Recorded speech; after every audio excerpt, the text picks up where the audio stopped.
North Carolina Congressman Mark Harris represents that area, including Charlotte, and joins us now to discuss. Good morning to you, sir. Great to see you. Good morning, Jan. Great to be with you this morning. What are you seeing as a result of this DHS crackdown, and why was this so warranted? Well, one of the results that we're seeing, and I'm hearing this morning that number is probably closer to a little over 200 folks that have been arrested at this point. And to the point that was made earlier, many of them have gotten these criminal backgrounds that are being recognized. And so I'm very thankful. I hope one of the results is going to be that the city of Charlotte is going to be safer because these criminal illegal aliens are being taken off the streets. And so it is warranted because, again, we've got a serious issue going on in Charlotte.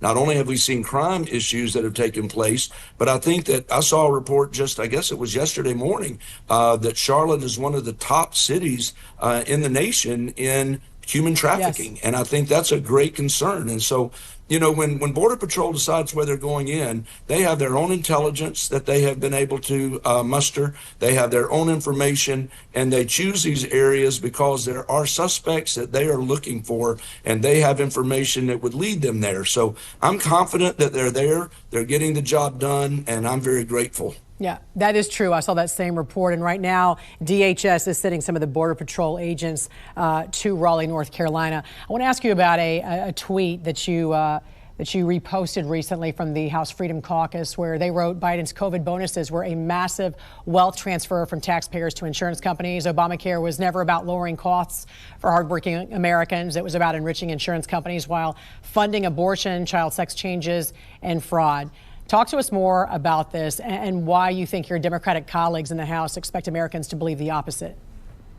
Well, I think the bottom line is everybody understands that the COVID era subsidies that the Democrats themselves set to expire at the end of December were indeed something that was never meant to go on longer. And there are problems with it. And again, as we have recognized that anytime that you start feeding money into insurance companies, you're going to see those rates continue to go up. There's nothing more dependable than a government check, it seems.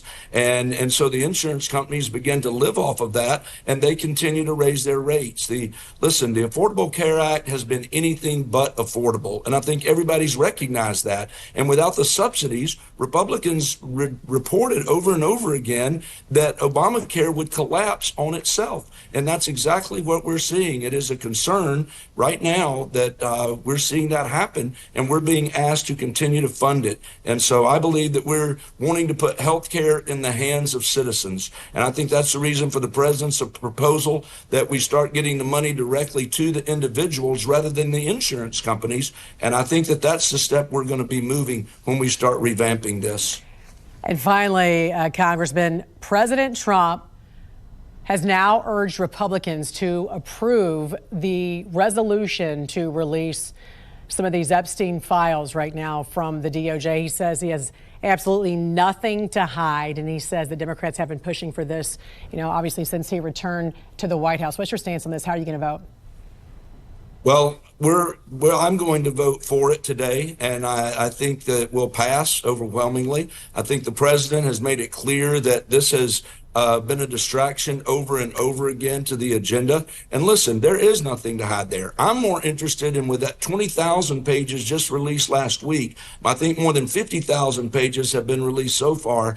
I'm more interested in where are the prosecutions? When are we going to start prosecuting the people that we are supposedly going to find in all this information that were a part of this effort? So I'm interested in seeing more results than that. But again, the president recognizes, we will recognize in the House today, that we have an agenda of the America First that we need to move forward. We need to deal with affordability on issues. We've got a January 30th date facing us in this continuing resolution that we've got to get the government funded. So we've got to get back to business. We've got to just go ahead and deal with this in the House today, and we will send it over to the Senate and let them deal with it there. But we've got the American people's issues that we've got to get dealing with quickly. Yeah, and that's very true. And you brought up a good point when you talk about convictions, because some would say that there were two convictions, obviously, with Epstein and his co-conspirator, Ghislaine Maxwell.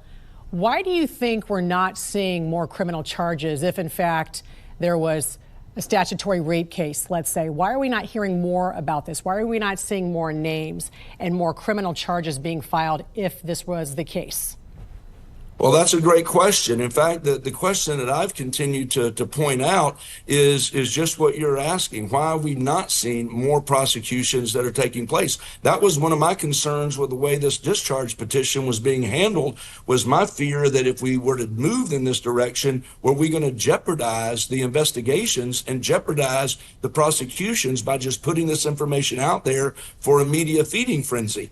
And so I still have that concern that we're moving down a path of setting judicial precedent and letting politics get involved in what need to be judiciary and court decisions.